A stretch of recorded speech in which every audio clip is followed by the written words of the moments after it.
So now I'm going to Auntie Ning's. I guess that's the Filipino restaurant here in Richmond, Virginia. And I'm gonna see what they have. I'm actually excited. I'm always excited. Pag nagta-travel ako, tapos there's Filipino food, I have to see it, I have to taste it. I'll see you later. So we're here at Auntie Ning's. Ang galing kasi ang daming may mga paintings sila that they're selling. Amazing. Ang gagaling talaga ng artwork, you know. So yun pa lang made me really happy to see artwork that they've been selling for Filipinos here who are local to Richmond, I guess. Ang gagaling eh. And then, eto na. Nag-order na ako. So, guess what?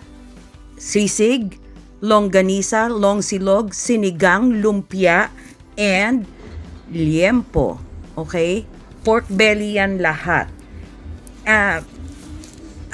Hindi ko na pinakita kung paano ko siya kinain kasi nakakahiya at talagang na-excite ako. So, ayan, I'm actually eating it but I don't want to show you my face. Tinanggal ko kasi sobra, parang parang X-rated yung pagkain ko sa kanya. You know, I only eat organic, but I always will try to make, an exception for Filipino food.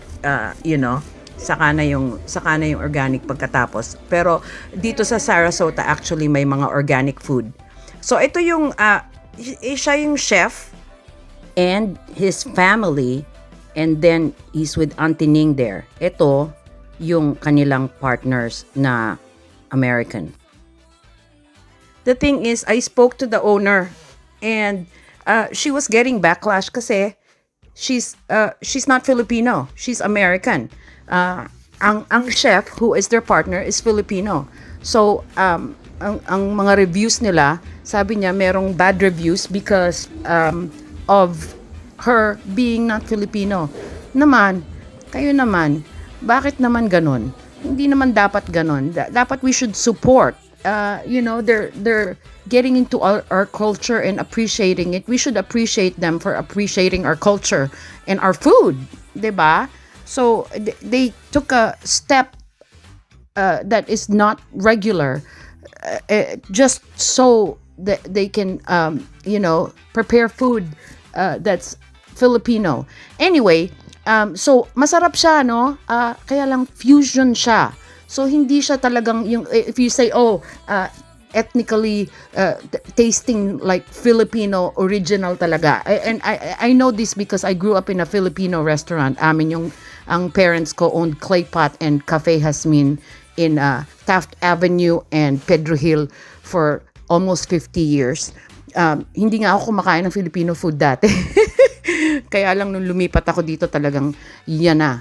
Anyway, I gotta show you other places, but I highly recommend if you're in Richmond, Virginia, to try Auntie Ning's. It's really good. You'll definitely enjoy it.